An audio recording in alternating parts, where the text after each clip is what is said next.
Hello students, welcome back to the physics शाला। My name is Devashish और आप लोग पढ़ रहे हैं इलेक्ट्रोमैग्नेटिक इंडक्शन। आज का चैप्टर जो है वो इलेक्ट्रोमैग्नेटिक इंडक्शन है। इस लेक्चर में हम इलेक्ट्रोमैग्नेटिक इंडक्शन और फैराडेज लॉ के बारे में पढ़ेंगे, लेंज लॉ के बारे में पढ़ेंगे। और सबसे पहले बात आती है कि इलेक्ट्रोमैग्नेटिक इंडक्शन क्या चीज़ है। अब जैसे कि टॉपिक जो चैप्टर है, चैप्टर का नाम ही हमें बताता है। इलेक्ट्रो मतलब इलेक्ट्रिसिटी से रिलेटेड होगा, मैग्नेट मतलब मैग्नेटिक फील्ड या से रिलेटेड है। इंडक्शन का बेसिकली मीनिंग होता है कि इंड्यूस करना, एक की वजह से दूसरे को जनरेट कर देना, कि एक जनरेट हो रहा है उसकी वजह से दूसरे, या एक में चेंज हुआ तो दूसरे में भी चेंज हो गया, उस चीज़ को बोलते हैं इंडक्शन करवाने। जैसे चार्जिंग बाय इंडक्शन होता था ना, उसी तरीके से। तो यहाँ पर इलेक्ट्रोमैग्नेटिक इंडक्शन में क्या होता है, अगर मैं इस प्रोसेस के बारे में आपको बताऊँ कि अगर प्रॉपरली अगर मैं इसकी डिफाइन करूँ तो क्या होता है ना कि it is the process of generation of electric current and EMF in the coil due to change in magnetic flux associated with it। अब कहना क्या चाह रहे हैं, मान लीजिए हमारे पास कोई कोयल है, जैसे ये कोयल दी हुई है, ये यहाँ पर एक कोयल है, ये कोयल दी हुई है। इस कोयल के पास में अगर कोई मैं मैग्नेट रख देता हूँ, ठीक है, इस कोयल से के पास में कोई भी मैं एक बार मैग्नेट रखता हूँ, तो इस बार मैग्नेट के एन नॉर्थ पोल और साउथ पोल, नॉर्थ पोल से मैग्नेटिक फील्ड लाइन निकलेगी और इसमें वापस एंटर भी कर रही होगी। अब जो एंटर करने वाली लाइन है वो मैंने ड्रॉ नहीं की है, तो इसका मतलब ये नहीं है कि ये मैग्नेटिक फील्ड लाइन यहाँ पर बस कट हो गई, ऐसा नहीं है। मैंने सिर्फ नॉर्थ पोल से निकलने वाली फील्ड लाइन को ही रिप्रेजेंट किया है। तो यहाँ पर अगर हमें दिखाई दे रहा होगा कि ये जो कोयल है, इसको फर्स्ट कोयल हम बोल रहे हैं, तो ये जो कोयल है, इस कोयल्स में नॉर्थ पोल से निकलने वाली मैग्नेटिक फील्ड लाइन इससे एसोसिएटेड है, मतलब लगभग इससे 3 magnetic field line according to diagram निकल रही है, जा रही है, ठीक है। अब क्या होगा, अगर इस मैग्नेटिक फील्ड जो यहाँ पर जितनी भी मैग्नेटिक फील्ड लाइन इससे एसोसिएटेड होती है एक पर्टिकुलर एरिया से, वो उसको हम बोल देते हैं फ्लक्स के बारे में हम आगे भी डिटेल में पढ़ेंगे, उसके न्यूमेरिकल भी करेंगे। तो अब यहाँ पर ये समझो कि ये कोयल है, इस कोयल से कुछ मैग्नेटिक फील्ड लाइन एसोसिएटेड है। अगर ये magnetic field line, number of magnetic field line change हो जाए, जैसे अभी थोड़ी देर अभी इस टाइम पे 3 मैग्नेटिक फील्ड लाइन है, किसी तरीके से हम इससे एसोसिएटेड मैग्नेटिक फील्ड लाइन को इंक्रीज कर दें या डिक्रीज कर दें, तो क्या होगा, इस कोयल के अंदर कुछ ना कुछ करंट फ्लो होने लग जाएगा, ठीक है ना। उस फिनोमिना को हम क्या बोल देते हैं, इलेक्ट्रोमैग्नेटिक इंडक्शन। मतलब कोयल से एसोसिएटेड मैग्नेटिक फील्ड लाइंस में अगर चेंज किया, इंक्रीज या डिक्रीज किया, तो इस कोयल के अंदर मैग्नेटिक इलेक्ट्रिक करंट और ईएमएफ जनरेट हो जाता है। उस फिनोमेना को हम क्या बोल देते हैं, इलेक्ट्रोमैग्नेटिक इंडक्शन बोल देते हैं। अब होता कैसे, ये फिनोमेना कैसे ऑब्जर्व किया गया, तो इसका हम देखते हैं क्या होता है। एक्चुअली हमने क्या किया, यहाँ पर एक कोयल ली, उस कोयल को गैल्वेनोमीटर से कनेक्ट कर दिया। उस कोयल में कोई बैटरी वगैरह कुछ नहीं कनेक्ट की थी, और इस कोयल के पास में एक बार मैग्नेट कनेक्ट रख दिए। तो जैसे कि यहाँ पर 3 मैग्नेटिक फील्ड लाइन जो है वो इससे पास हो रही है और कुछ मैग्नेटिक फील्ड लाइन बाहर से निकल रही है। अभी इस सिचुएशन में जब हम इसको, दोनों रेस्ट पर है, ये भी रेस्ट पर है और ये भी रेस्ट पर है, दोनों रेस्ट पर है, तो गैल्वेनोमीटर में कोई डिफ्लेक्शन नहीं आता। गैल्वेनोमीटर में कोई डिफ्लेक्शन नहीं आ रहा है, इसका मतलब क्या हुआ कि इस कोयल में कोई करंट फ्लो नहीं हो रहा है, क्योंकि गैल्वेनोमीटर करंट को ही रिप्रेजेंट करता है, करंट का डिफ्लेक्शन ही चेक करता है। अब जैसे ही हम इस बार मैग्नेट इसको रेस्ट पर रखते हैं और इस बार मैग्नेट को मूव करवाते हैं इस तरफ, तो जैसे इसको मूव करवाएंगे तो यहाँ पर देखो, इस जो यहाँ पर कोयल है उससे ज़्यादा मैग्नेटिक, उससे उसके अंदर मैग्नेटिक फील्ड लाइन और ज़्यादा एंटर करने लगी, काफ़ी सारी मैग्नेटिक फील्ड लाइन इसके अंदर एंटर करने लग जाएगी। जब इसके अंदर बहुत सारी मैग्नेटिक फील्ड लाइन एंटर करने लग जाएगी, तो हम क्या देखते हैं, जब ये इसको हम पास ला रहे होते हैं तो उस टाइम पर मैग्नेटिक ये गैल्वेनोमीटर में कुछ ना कुछ डिफ्लेक्शन आता है। क्लियर है यहाँ पर। अब जैसे ही हम इसको पास में, जैसे ये थी यहाँ पर रखी हुई थी तो कोई डिफ्लेक्शन नहीं था, जैसे हम इसको पास में लेकर आ रहे थे, जिस टाइम पे मूव करवा रहे थे उस टाइम पे इसमें गैल्वेनोमीटर में कुछ डिफ्लेक्शन आता है। लेकिन जैसे ही मूव करवा के रेस्ट पे, पास में ला के रेस्ट पे रख देते हैं, तो फिर गैल्वेनोमीटर का डिफ्लेक्शन 0 हो जाता है। मतलब जैसे ही इन दोनों के बीच में कुछ ना कुछ रिलेटिव मोशन हो रहा है, उसी टाइम पर डिफ्लेक्शन आ रहा है। इट मीन्स जिस टाइम पर चेंज हो रहा है मैग्नेटिक फील्ड लाइंस, इससे एसोसिएटेड मैग्नेटिक फील्ड लाइन में चेंज बना हुआ है, उसी टाइम पर डिफ्लेक्शन आ रहा है, यानी कि उसी टाइम पर इस कोयल में कुछ ना कुछ करंट जनरेट हो रहा है। उस करंट को हम बोलते हैं इंड्यूस करंट। क्या बोलेंगे? इंड्यूस करंट, क्योंकि वो इंडक्शन की वजह से आया है। अब क्योंकि हम ऐसे समझ सकते हैं कि अगर करंट है तो इस कोयल में कहीं ना कहीं कुछ ना कुछ मैग्नेटिक कोई ना कोई यहाँ पर ईएमएफ भी जनरेट हो रहा होगा, क्योंकि करंट तभी जनरेट होता है या कभी तभी फ्लो करता है जब पोटेंशियल डिफरेंस हो। पोटेंशियल डिफरेंस हो इसका मतलब वो वहाँ कोई ना कोई बैटरी, इनविजिबल बैटरी ज़रूर लगी हुई होगी। तो वो इनविजिबल बैटरी जिसकी वजह से, तो उस इनविजिबल बैटरी का जो ईएमएफ होता है उसको हम क्या बोल देते हैं, इंड्यूस ईएमएफ। क्लियर है यहाँ पर ये चीज़। तो ये इस तरह से इंड्यूस ईएमएफ और इंड्यूस करंट जनरेट होता है। सेम सिनेरियो में हम ऐसे भी कर सकते हैं कि बार मैग्नेट को रेस्ट पे रख के और कोयल को अगर मूव करवाते हैं, तो कोयल को मूव करवाएंगे तो भी number of magnetic field line जो कोयल के साथ एसोसिएटेड है वो बढ़ेगी। तो यहाँ पर भी तो भी इस कोयल के अंदर कुछ ना कुछ करंट जनरेट होगा, करंट इंड्यूस होगा।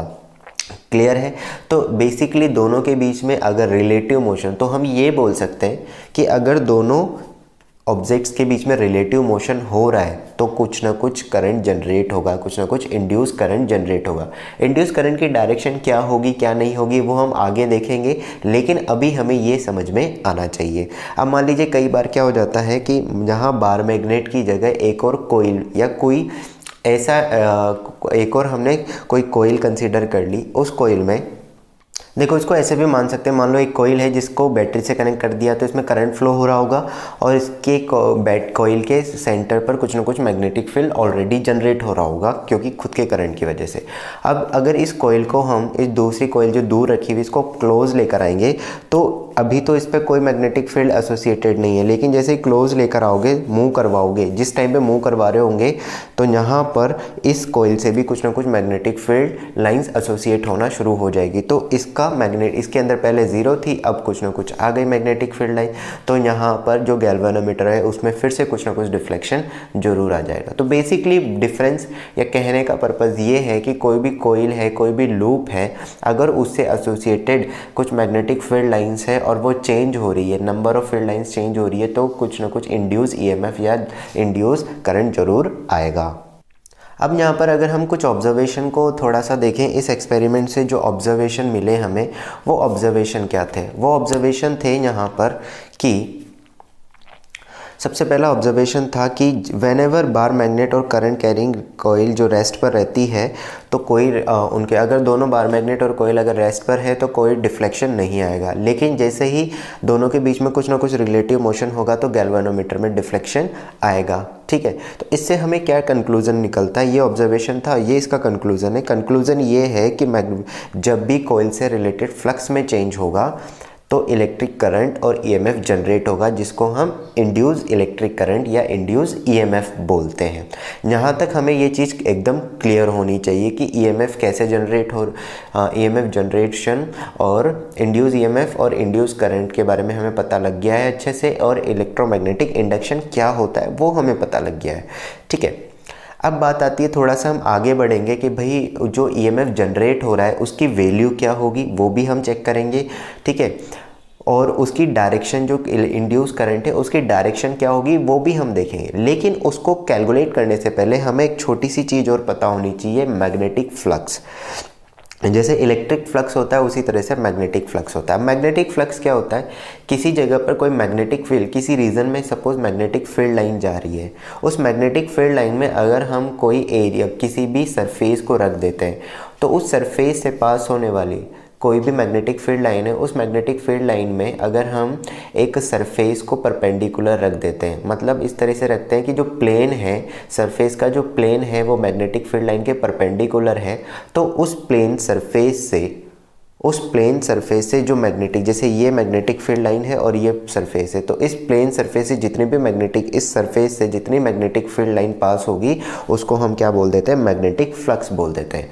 ठीक है ना, तो एक एरिया से जितनी भी मैग्नेटिक, यूनिट एरिया से जितनी मैग्नेटिक फील्ड लाइन पास होती है उनको हम मैग्नेटिक फ्लक्स बोल देते हैं। इसको डिफाइन करते हैं हम phi equals to B dot A से।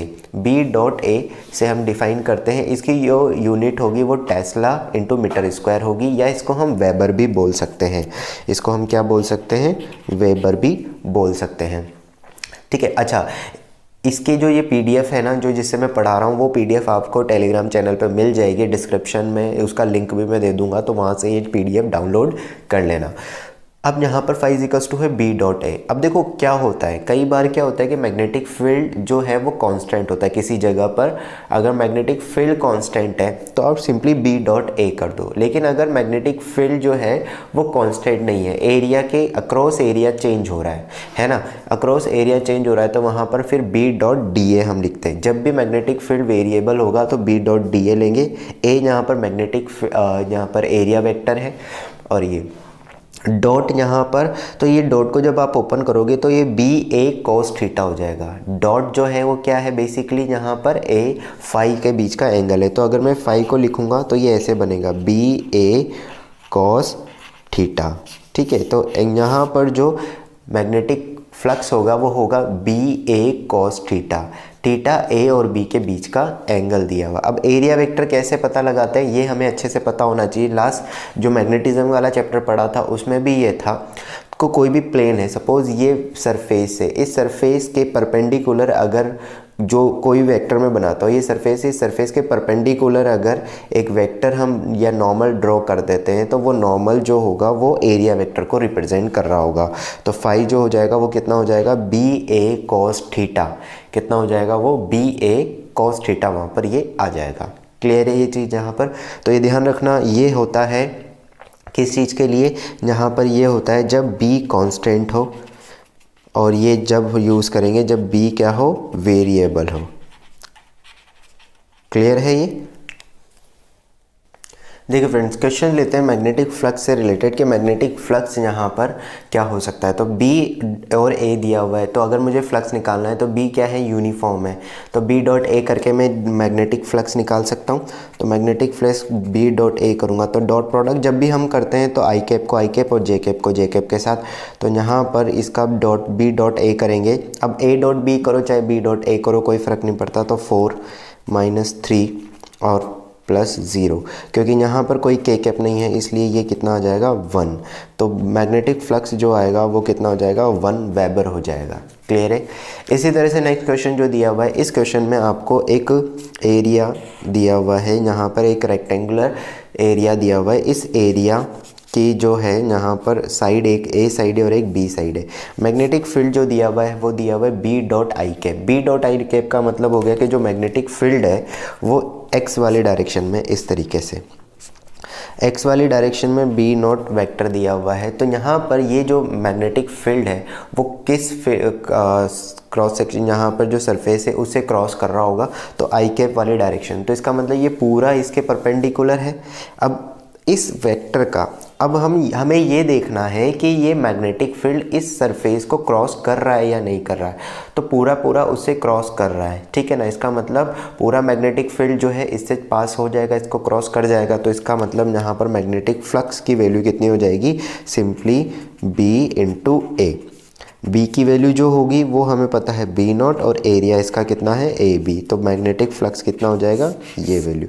आप चाहो तो इसको ऐसे भी देख सकते हो, इसका एरिया वेक्टर जो होगा वो आएगा x की डायरेक्शन में। कैसे पता लग रहा है मुझे, जब भी x और z में कोई एरिया वेक्टर होता है, कोई भी सरफेस होती है ना, तो y क्रॉस z से हम उसका एरिया वेक्टर निकालते हैं। तो इसका एरिया वेक्टर भी इस डायरेक्शन में आएगा। अब क्योंकि मैग्नीट्यूड पूछा है तो मैग्नेटिक फील्ड इनटू एरिया निकाल देंगे, मल्टीप्लाई कर देंगे, तो हमारे पास एरिया वेक्टर निकल कर आ जाएगा। क्लियर है ये चीज़ यहाँ पर। अच्छा, एक और क्वेश्चन लेते हैं। देखिए नेक्स्ट क्वेश्चन दिया हुआ है, एक मैग्नेटिक फील्ड है, यूनिफॉर्म मैग्नेटिक फील्ड B दिया हुआ है, और एक सरफेस, एक सर्कुलर लूप यहाँ पर रखा हुआ है। सर्कुलर लूप का जो प्लेन है उसके साथ मैग्नेटिक फील्ड का, मैं ध्यान से सुनना, यहाँ पर क्या दिया हुआ है, जो लूप है उस लूप का प्लेन 30 डिग्री का एंगल बना रहा है B के साथ। तो हमें मैग्नेटिक फ्लक्स पता करना है। अब यहाँ पर सबसे पहले हमें एक तो एरिया पता होना चाहिए। तो एरिया मुझे पता है πr² निकालेंगे, तो पाई यहाँ पर और r की वैल्यू 1.1, क्योंकि 10 सेंटीमीटर है तो ये 0.01 पाई यहाँ पर आ जाएगा। ये तो हो गया एरिया। इसके बाद बात आती है मैग्नेटिक फील्ड की। तो मैग्नेटिक फील्ड 10 टेस्ला यहाँ पर है हमारे पास।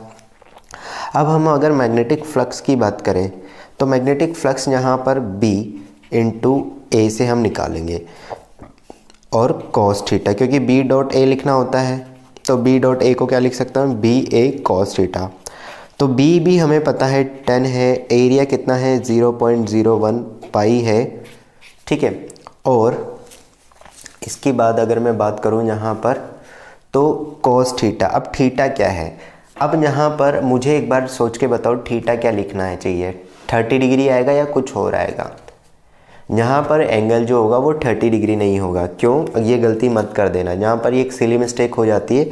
जो एरिया हम थीटा लेते हैं एरिया वेक्टर और बी के बीच में, एरिया वेक्टर होता है प्लेन के परपेंडिकुलर, तो इस सरफेस के परपेंडिकुलर जो आप ड्रॉ करोगे वो आएगा एरिया, और ये वाला एंगल हमें कंसीडर करना है। तो ये एंगल कितना होगा 60 डिग्री, ये और ये 90 डिग्री पे है तो ये 30 है, तो ये कितना हो जाएगा 60 डिग्री हो जाएगा।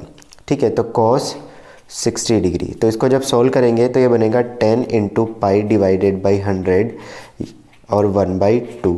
इसको कैंसिल आउट कर देते हैं 5, तो ये कितना बन जाएगा 5 पाई बाई 100। इसको थोड़ा अगर फ्रैक्शन में ही रखना है आपको तो इसको आप क्या कर दो पाई बाई 20 लिख दो, तो ये हमारे पास आंसर निकल कर आ जाएगा पाई बाई 20। ठीक है, आई होप आपको इस क्वेश्चन को कराने का पर्पज क्लियर हो गया होगा कि इसका मैग्नेटिक फील्ड हम क्यों देख रहे हैं, ये हमने एंगल कैसे चेक किया। क्लियर है। नेक्स्ट है हमारे पास, अब अगला हम देखते हैं, यहाँ पर हमने क्वेश्चंस देखे मैग्नेटिक फ्लक्स से रिलेटेड। अब जो इलेक्ट्रोमैग्नेटिक इंडक्शन में जो ईएमएफ जनरेट होता है उस ईएमएफ की वैल्यू होती है E minus D phi by D T. अब ये माइनस का क्या मतलब है और डी फाई बाई, तो Faraday's law, basically Faraday's law यही बोलता है कि जो ईएमएफ जनरेट हुआ है उस ईएमएफ की वैल्यू क्या होगी। इसमें हम दो लॉ बोल सकते हैं कि फेराडेज इलेक्ट्रोमैग्नेटिक इंडक्शन के दो लॉ हैं। फर्स्ट लॉ में तो यही बताते हैं कि भाई अगर फ्लक्स में चेंज हुआ है तो ईएमएफ जनरेट होगा, और सेकंड जो उस ईएमएफ की जो वैल्यू होगी वो होगी minus D phi by D t. अगर मैं बात करूं यहाँ पर सिर्फ मैग्नीट्यूड की तो वो d phi by D t होगी। फाई की वैल्यू हमें पता है, इस तरीके से हम लिख सकते हैं। फाई को बी डॉट ए लिखेंगे या बी ए लिखेंगे, तो यहाँ पर अगर ए और थीटा कांस्टेंट है तो ये ए थीटा बाहर आ जाएगा d B by D t. मान लो ए कांस्टेंट है तो अंदर ए और थीटा कांस्टेंट है तो ये इस तरीके से, और अंदर d B by D t change हो जाएगा। ठीक है ना, यानी कि जो वेरिएबल रहेगा वो अंदर आ जाएगा। तो बी अगर बी वेरिएबल हुआ तो बी अंदर रह जाएगा बाकी बाहर, ए वेरिएबल हुआ तो ए अंदर रहेगा बाकी बाहर, थीटा वेरिएबल हुआ तो थीटा अंदर बाकी बाहर। इट मीन्स जो फ्लक्स है वो इन तीनों में चेंज की वजह से चेंज हो सकता है। तो अगर बी ए और थीटा में से कुछ भी चेंज होता है तो ईएमएफ जनरेट हो जाएगा। तो बेसिकली ये तीन चीज़ें हो सकती है जिनमें चेंज की वजह से ईएमएफ जनरेट हो सकता है। ये चीज़ आपको क्लियर हो जानी चाहिए। D phi by D t अच्छे से ध्यान रखना, d phi by D t से ही मैग्नेटिक ईएमएफ, यहाँ पर ईएमएफ की वैल्यू, इंड्यूस ईएमएफ की वैल्यू हम निकालेंगे। अब ये साइन जो है वो ये बताता है कि जो मैग्नेटिक, बेसिकली अब डायरेक्शन की अगर बात करें, ये माइनस का साइन डायरेक्शन को ही बताता है। तो डायरेक्शन हम लेंज लॉ से निकालते हैं।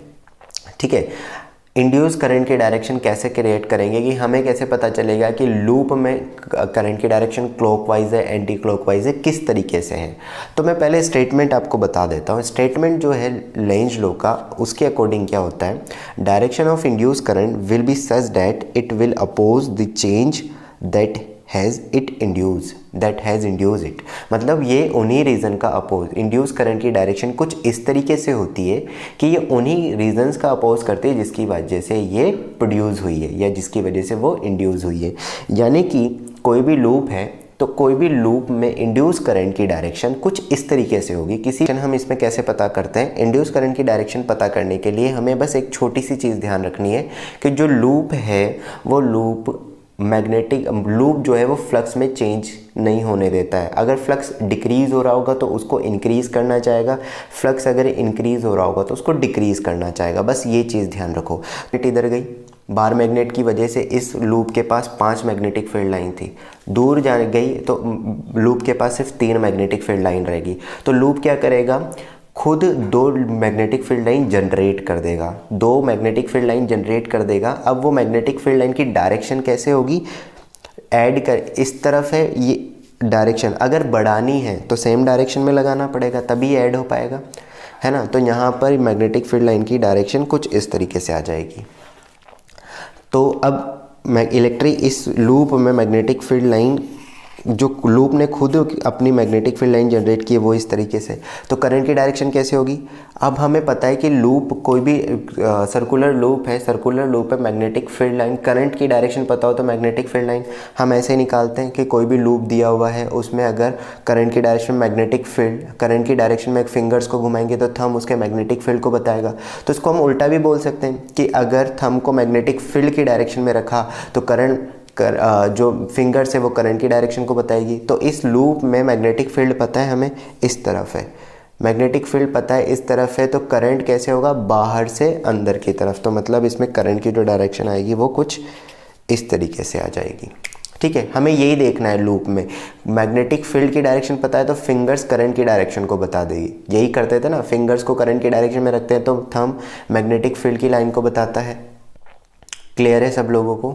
तो अब यहाँ पर आप ये देख सकते हो कि यहाँ पर जो ये बार मैग्नेट है अगर मैं दूर ले जाऊँगा तो इस लूप से रिलेटेड फ्लक्स डिक्रीज़ होगा। तो ये लूप क्या चाहेगा? इंक्रीज़ करना। अब लूप में फ्लक्स इंक्रीज़ करना है तो मैग्नेटिक फील्ड लाइन कहाँ लगानी पड़ेगी? इस डायरेक्शन में लगानी पड़ेगी, क्योंकि इसी डायरेक्शन में लगाएंगे रेड वाली मैग्नेटिक फील्ड लाइन की डायरेक्शन में ही जो ब्लैक वाली है वो लूप की मैग्नेटिक फील्ड लाइन है। तो ये ब्लैक वाली और रेड वाली अगर सेम डायरेक्शन में होगी तो ही फ्लक्स बढ़ेगा, अगर अपोजिट में लगा दी तो डिक्रीज़ हो जाएगा। क्लियर है ये चीज़? तो लूप से रिलेटेड जो मैग्नेटिक फील्ड लाइन है वो हमें पता लगी कि ये ब्लैक कलर वाली है। तो लूप का मैग्नेटिक फील्ड इधर है, तो लूप का मैग्नेटिक फील्ड इधर है, तो करंट ऐसे निकाल सकते हैं राइट हैंड थंब रूल से। अपोजिट प्रोसेस कर दो कि अगर लूप से रिलेटेड फ्लक्स पता, मैग्नेटिक फील्ड लाइन पता है तो करंट की डायरेक्शन फिंगर्स बता देती है। क्लियर? सेम क्वेश्चन इसी तरीके से मान लीजिए एक यहाँ पर अभी एक बार मैग्नेट है वो नीचे की तरफ आ रही, इस तरह इस टाइम पर इस पर magnetic field line, 3 magnetic field line associated है।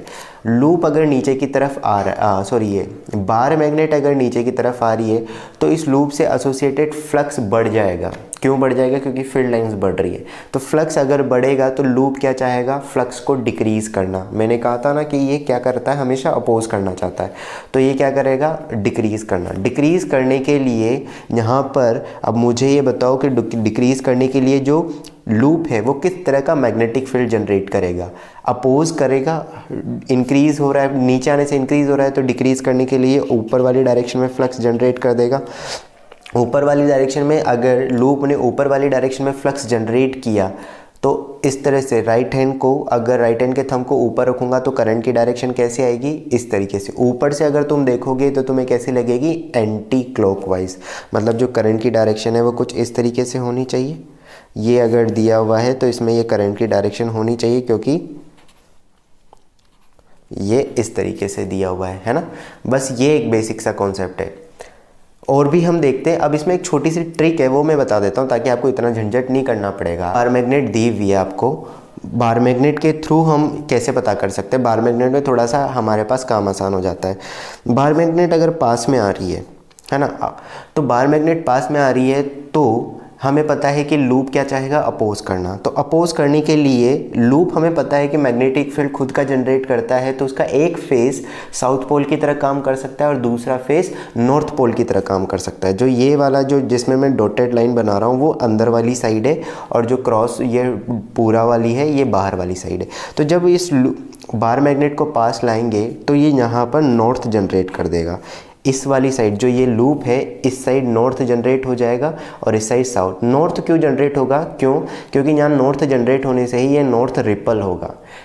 डेफिनेशन ही यही थी लेंज लॉ की, उन्हीं रीजंस का अपोज करता है जिसकी वजह से जनरेट होता है। तो ये नॉर्थ यहाँ बन जाएगा, यहाँ नॉर्थ और इस साइड साउथ। अब जब नॉर्थ बन रहा है तो अब इसमें डायरेक्शन कैसे पता चलेगी? देखो ये थंब जो होता है वो नॉर्थ को बताता है। अगर लूप में हम बात करें तो थंब नॉर्थ को बता रहा है तो करंट कहाँ आएगा? अंदर से बाहर की तरफ। इस तरह से ही होगा। देखो ये इस वाली डायरेक्शन में नॉर्थ है तो अंदर से बाहर की तरफ, तो करंट की जो डायरेक्शन होगी वो कुछ इस तरीके से हो जाएगी। सिमिलरली अगर मैं यहाँ पर बात करूँ, यही बार मैग्नेट अगर दूर जाती है, इस तरफ जा रही होती है, तो ये लूप इसे रोकना चाहेगा। रोकने के लिए, दूर नहीं जाने देना चाहता, रोकने के लिए यहाँ पर S का जनरेट होना ज़रूरी है, क्योंकि रोकेंगे तभी जब N और S अपोजिट ही एक दूसरे को रोकते हैं। तो यहाँ S जनरेट हो गया और इधर N जनरेट हुआ। इधर S है तो ये वाली साइड S होती है और ये N है। तो इस लूप में ये इस तरह से जो मैग्नेटिक फील्ड लाइन है ये एन है और ये, तो फिंगर्स देखो कहाँ से कहाँ जा रही है, बाहर से अंदर की तरफ टर्न हो रही है। तो इसका मतलब जो करंट की इंड्यूस करंट की डायरेक्शन है वो कुछ इस तरीके से होगी। ठीक है। सेम सिनेरियो हम ले लेते इस तरह के केस में, यहाँ पर बार मैग्नेट जो है वो इस तरीके से पास आ रही है। अब पास आ रही है तो देखो यहाँ नॉर्थ है, तो ये लूप क्या चाहेगा, अपोज करना, तो यहाँ पर क्या बन जाएगा, नॉर्थ, और नीचे वाली साइड साउथ। नॉर्थ बनेगा तो नॉर्थ का मतलब ऊपर थंब रखना है, तो करंट फिंगर्स को ऐसे घुमाएंगे इस तरीके से, तो करंट की डायरेक्शन कुछ इस तरीके से होगी। क्लियर है, ये करंट की डायरेक्शन। अब ऊपर, अब देखने पर डिपेंड करता है, अगर ऊपर से देखोगे, अगर ऊपर वाली, अब देखो यहाँ से ये इस तरीके से फ्लो कर रही है करंट इस तरह से, तो अगर ऊपर से हम देखते हैं ये इस तरीके से, मैं थंब को अंदर ले लेता हूँ, अगर ऐसे देखोगे ऊपर से देखते हैं अगर हम, तो हमें लगता है एंटी क्लॉकवाइज। ठीक है, लेकिन अगर नीचे की तरफ, इस तरफ से, यहाँ नीचे से कोई देखेगा तो उसको क्लॉकवाइज लगेगा। ठीक है, तो इधर से क्या लग रहा है, एंटी क्लॉकवाइज, और नीचे वाली साइड से क्या लगेगा, क्लॉकवाइज।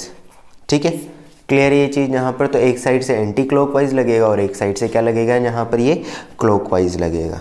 क्लियर ये चीज़ हमारे पास। तो आई होप आपको समझ में आया होगा कि मैग्नेटिक फील्ड की डायरेक्शन हम तो आई होप आपको समझ में आ गया होगा कि यहाँ पर electric current, induce electric current की डायरेक्शन हम कैसे चेक कर सकते हैं। अच्छा, एक और छोटी सी, मान लीजिए यहाँ पर ये एक कॉइल है C1 और एक और कॉइल है, इसके हमने एक बैटरी कनेक्ट की हुई है और एक स्विच यहाँ पर अभी ऑफ किया हुआ है ना, स्विच अभी ऑफ है यहाँ पर इसका, और इसमें गैल्वेनोमीटर हमने कनेक्ट कर दिया। अब अगर मान लीजिए मैं यहाँ पर स्विच ऑफ रखता हूँ तो इसमें कोई करंट फ्लो नहीं हो रहा, कोई मैग्नेटिक फील्ड लाइंस नहीं है, तो इससे भी एसोसिएटेड कोई मैग्नेटिक फील्ड लाइन। जैसे स्विच ऑन करता हूँ तो स्विच ऑन करने, जैसे ही हम स्विच ऑन करते हैं तो इसमें फील्ड लाइन एसोसिएटेड हो जाती है, बनेगी, और वो इससे एसोसिएट हो जाएगी, तो C2 की फील्ड लाइन C1 के साथ एसोसिएट हो जाएगी। ठीक है, अब जैसे ही हम, अब लेकिन फिर भी यहाँ डिफ्लेक्शन नहीं होता, लेकिन डिफ्लेक्शन सिर्फ कब आता है, जब हम स्विच ऑन करते हैं। तो स्विच ऑन करते से क्या हुआ, पहले इनिशियली तो यहाँ कोई मैग्नेटिक फ्लक्स नहीं था, तो इनिशियली तो फ्लक्स इससे कितना था, इसका 0.51, लेकिन जब थोड़ी देर बाद हम देखते हैं, जब इनिशियल ये था, फाइनल क्या हो जाएगा, जब हम जैसे ही स्विच, जिस टाइम पे स्विच ऑन किया उस इंस्टेंट पर, उस छोटे से टाइम ड्यूरेशन में यहाँ फ्लक्स चेंज हुआ, तो जैसे ही फ्लक्स चेंज हुआ तो यहाँ पर क्या आ गया, कुछ ना कुछ फ्लक्स आया होगा, तो यहाँ पर चेंज इन फ्लक्स हुआ, तो उस ड्यूरेशन में कुछ ना कुछ इसमें EMF और करंट जनरेट हो जाएगा। तो जिस टाइम पे स्विच ऑन या ऑफ करते हैं उस टाइम पे भी ऐसी सिचुएशन हो सकती है, तो आपको ये चीज़ ध्यान रखनी है। चलिए एक क्वेश्चन लेते हैं, इस क्वेश्चन को आप मुझे बताना। देखें, एक लूप दिया हुआ है, इस लूप से के अंदर मैग्नेटिक फील्ड लाइंस हैं जो इनवर्ड है, अंदर की तरफ है, और ये मैग्नेटिक फील्ड लाइन जो है वो इंक्रीज़ हो रहा है, अंदर इनवर्ड डायरेक्शन में मैग्नेटिक फील्ड है और ये इंक्रीज़ हो रहा है। तो लूप के अंदर करंट की डायरेक्शन, इंड्यूस करंट की डायरेक्शन कैसे निकालेंगे, वीडियो पॉज करो और इसको निकालो। देखो, अब हमें यही चेक करना है कि लूप क्या करेगा, फ्लक्स में, फ्लक्स जो भी हो रहा होगा, तो यहाँ फील्ड लाइन इंक्रीज़ हो रही, फील्ड इंक्रीज़ हो रहा है ना, फील्ड इंक्रीज़ हो रहा है तो फ्लक्स इंक्रीज़ हो रहा होगा। फ्लक्स कहाँ इंक्रीज़ हो रहा है, अंदर वाली डायरेक्शन में फ्लक्स इंक्रीज़ हो रहा है, तो लूप क्या चाहेगा, फ्लक्स को डिक्रीज़ करना। तो फ्लक्स को डिक्रीज़ करने के लिए ये खुद का मैग्नेटिक फ्लक्स कहाँ लगा देगा, ऊपर की तरफ, क्योंकि ये तो इनवर्ड है, तो डिक्रीज़ करने के लिए इसको कहाँ लगाना पड़ेगा, ऊपर वाली डायरेक्शन में। तो ये फ्लक्स, लूप जो है अपना फ्लक्स ऊपर लगाएगा, तो लूप जब अपना फ्लक्स ऊपर लगाएगा तो थंब को ऊपर रखते हैं, तो करंट फिंगर जो है वो करंट की डायरेक्शन को शो कर रही होगी, तो करंट थंब ऊपर और करंट की डायरेक्शन नहीं है। क्यों लगाया मैंने ऐसा, क्योंकि करंट जो है, यहाँ फ्लक्स जो है हमें क्या करवाना है, डिक्रीज़ करवाना है। सेम सिनेरियो में अगर ऐसा हो जाता कि ये इस तरह से मैग्नेटिक फील्ड है लेकिन ये डिक्रीज़ हो रहा है, डिक्रीज़ हो रहा है, अब ये मैग्नेटिक फ्लक्स कहाँ डिक्रीज़ हो रहा है, अंदर वाली डायरेक्शन में डिक्रीज़ हो रहा है। लूप क्या चाहेगा, इंक्रीज़ करना, तो इंक्रीज़ करने के लिए अंदर वाली डायरेक्शन में इंक्रीज़ करना है, तो लूप का फ्लक्स कहाँ लगेगा, इनवर्ड। लूप का फ्लक्स अगर इस तरीके से इनवर्ड लग जाएगा, थंब को इनवर्ड कर दिया, तो फिंगर्स कैसे आ रही है, इस तरीके से आ रही है, देखो तो इस तरीके से आ रही है, तो ये यहाँ पर करंट की डायरेक्शन इंड्यूस इस तरीके से आ जाएगी। आई होप आपको क्लियर हो रहा होगा कि किस तरीके से ये मैं यहाँ पे चेंजेस बता रहा हूँ। देखो एक क्वेश्चन दिया हुआ है किसी भी कोयल से रिलेटेड या लूप से रिलेटेड फ्लक्स हमें दिया हुआ है AT माइनस BT²। हमें बताना है कि हमें किस टाइम पर EMF जो होगा वो ज़ीरो हो जाएगा, किस टाइम पर जो इससे एसोसिएटेड EMF है उसकी वैल्यू क्या हो जाएगी, ज़ीरो हो जाएगी। ये चीज़ हमें यहाँ पर कैलकुलेट करके बतानी है। तो सिंपल सी चीज़ है, क्या करेंगे हम, EMF का फॉर्मूला हमें पता है, EMF होता है माइनस d∅dt। तो d∅dt क्या होना चाहिए, ज़ीरो होना चाहिए। तो डिफ्रेंशिएशन अगर हम करेंगे तो ये आएगा a माइनस का बाहर a माइनस और 2bt, इसको ज़ीरो की इक्विवेलेंट कर दो तो ये क्या बनेगा, a 2bt।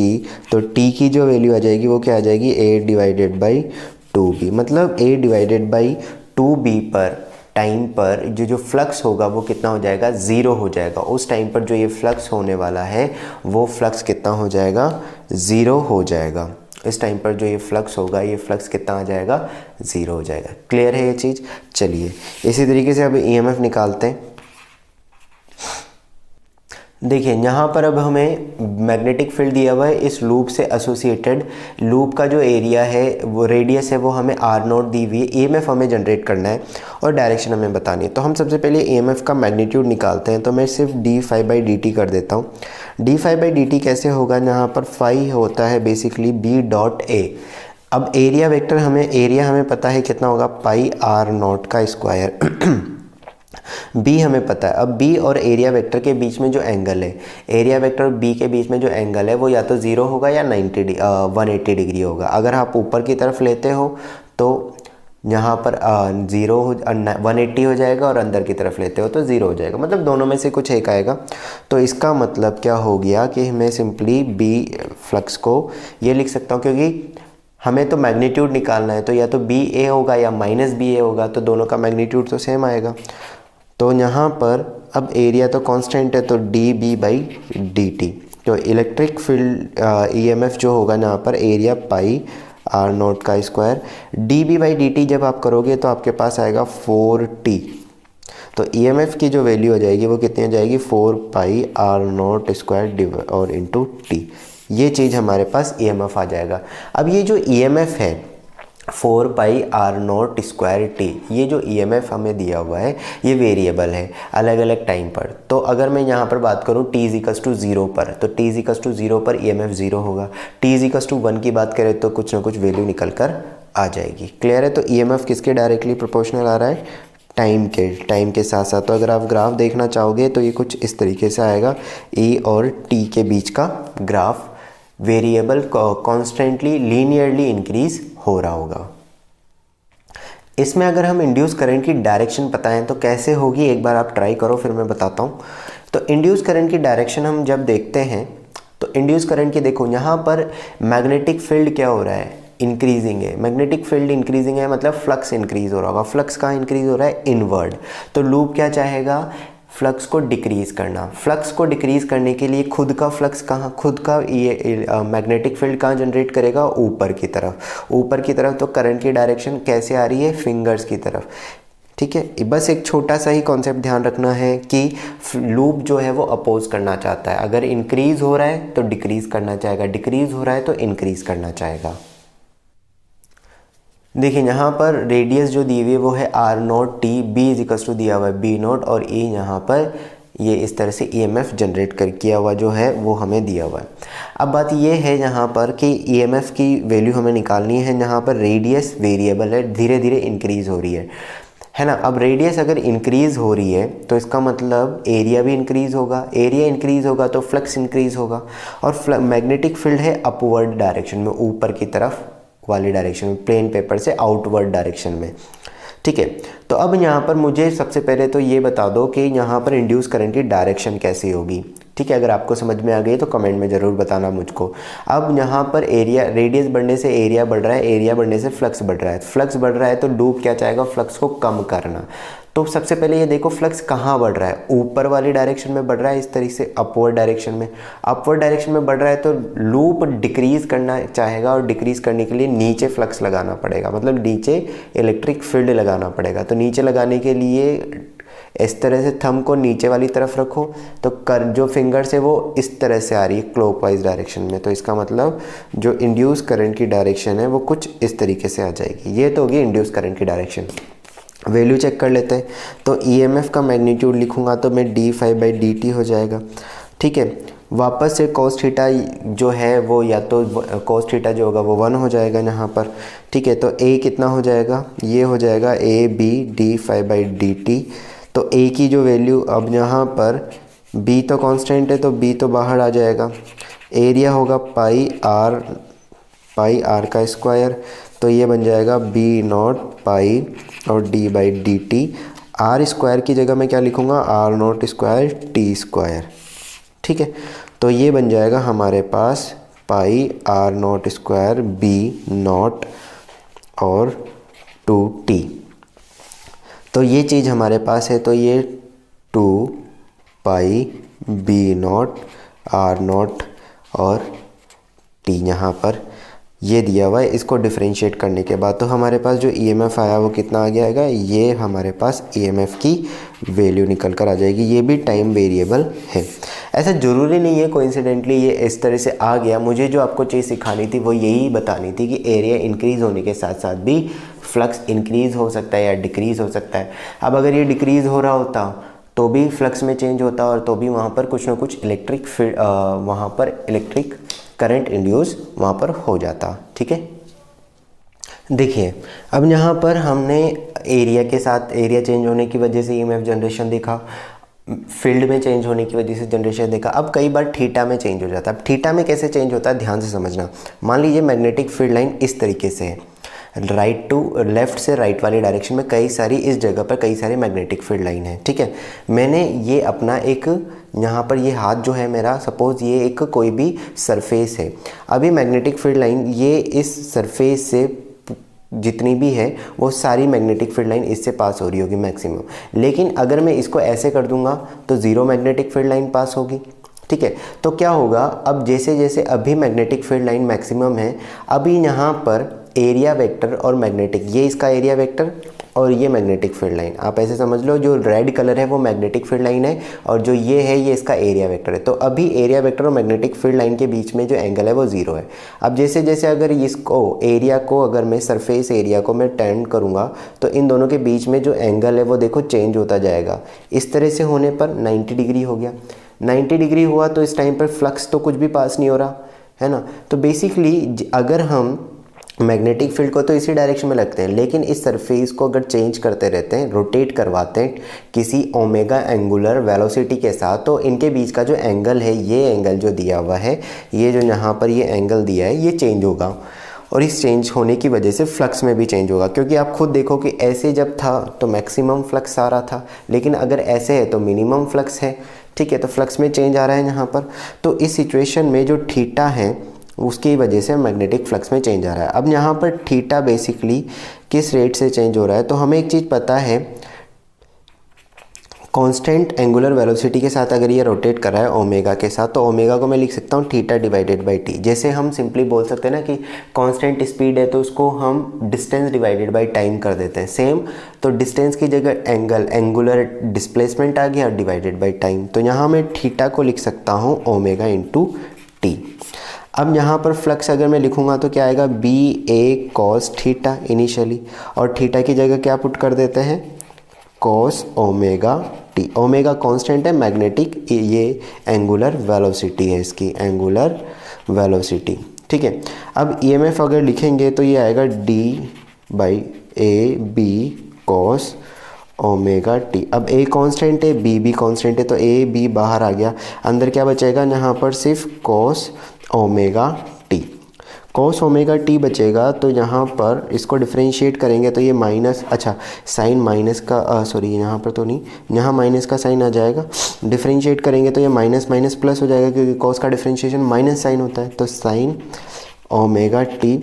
और अंदर क्योंकि ओमेगा है इसलिए एक ओमेगा बाहर भी लिखना पड़ेगा, तो EMF जो हो जाएगा वो हो जाएगा AB omega sine omega T. तो ये EMF जो जनरेट होगा वो कुछ इस तरीके से आ जाएगा। यही चीज़ हमने जब AC पढ़ा था तो उस टाइम पे बताया था मैंने कि ये चीज़ जो होती है ये पीक वैल्यू होती है और ये पीक वैल्यू टाइम के साथ चेंज होती है। ये पीक वैल्यू जो होगी वो होती है।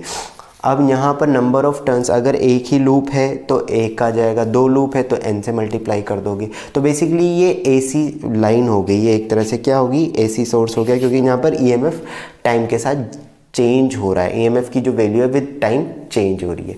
बात क्लियर हो रही है यहाँ पर आपको? तो इस तरीके से थीटा में वेरिएशन की वजह से भी मैग्नेटिक फील्ड में वेरिएशन आ जाता है। अब देखो, इससे रिलेटेड एक क्वेश्चन ऐसे भी हो सकता है। मान लो तुम्हें ये बोला गया कि इनिशियली कोई लूप जो था वो इस तरीके से है और मैग्नेटिक, इस टाइम पर जो मैग्नेटिक फील्ड है वो है कितना, 10 टेस्ला, और जो इसका एरिया है वो है 10 सेंटीमीटर स्क्वायर, लूप का एरिया इस सिचुएशन में। और जब ये इसको हम इस तरीके से कर देते हैं, ठीक है, एक अभी तो ये इस तरीके से है, t=0 पर है ये, और t=10 सेकेंड। मान लो 10 सेकेंड पे ये हो जाता है तो कुछ ना कुछ फ्लक्स चेंज हुआ है, ऑब्वियस सी बात है। तो हम EMF बता सकते हैं कि एवरेज EMF हमारे पास कितना होगा। तो एवरेज EMF निकालने का तरीका क्या होता है, जब भी आपसे पूछ लिया जा सकता है कि इनिशियली ऐसे था फाइनली ऐसे हो गया तो बताओ एवरेज EMF क्या होगा, तो डरना नहीं है। एवरेज EMF मतलब final flux minus initial flux divided by total time. तो फाइनल फ्लक्स, यहाँ पर अगर मैं इनिशियल फ्लक्स देखता हूँ तो इनिशियल फ्लक्स तो मैक्सिमम होगा क्योंकि पूरा फील्ड लाइन इससे क्रॉस कर रही है, तो A इंटू बी कर देते हैं। तो A कितना हो जाएगा, 10 सेंटीमीटर, मीटर में ज़रूर चेंज करना, तो 10⁻⁻4 इंटू 10, तो ये हो जाएगा 10⁻⁻2 और 5I ये चीज़। उसके बाद final magnetic flux, final magnetic flux की अगर हम बात करें फ्लक्स की, तो ये कोई भी मैग्नेटिक फील्ड लाइन, क्योंकि एरिया वेक्टर जो इस तरह से 90 डिग्री का है तो cos 90 0 हो जाएगा, तो फ्लक्स कितना हो गया, 0। तो फाइनल फ्लक्स 0, इनिशियल फ्लक्स जो होगा, अच्छा इसके सामने माइनस भी साइन लगा दो, तो फाइनल फ्लक्स 0, इनिशियल फ्लक्स कितना हो जाएगा, 10⁻⁻2 डिवाइडेड बाय टाइम, कितने टाइम में, 10 सेकेंड में। तो EMF की जो वैल्यू बनेगी यहाँ पर, वो EMF की वैल्यू कितनी हो जाएगी, इसको अगर मैं जनरेट करूँगा तो 0.01 डिवाइडेड बाय 10, तो 0.01 ये वोल्ट EMF का आ जाएगा, मतलब 1 मिली वोल्ट जनरेशन EMF हुआ। क्लियर है ये चीज़? तो एवरेज EMF निकालने के लिए बोला जाए तो भी हम वो कैलकुलेट करके बता सकते हैं। ठीक है फ्रेंड्स, तो आज के लेक्चर में इतना ही रखते हैं। आई होप आपको पूरा लेक्चर क्लियर हुआ होगा, और अगर कुछ भी डाउट है तो कमेंट सेक्शन में मुझे बताना मत भूलना। और अगर इफ़ यू लाइक इट तो लाइक बटन को भी प्रेस कर देना, ठीक है। सब्सक्राइब नहीं किया तो सब्सक्राइब भी कर लेना, ठीक है, और नोटिफिकेशन ताकि आपको मिलती रहे। जितनी इस चैप्टर के लेक्चर में जितनी जल्दी हो सकेगा उतनी जल्दी अपलोड करने का ट्राई करूँगा, ठीक है। तो बने रहिए फिर फिजिक्स शाला के साथ और अपनी तैयारी को स्ट्रॉन्ग बनाए रखिए। Thank you very much.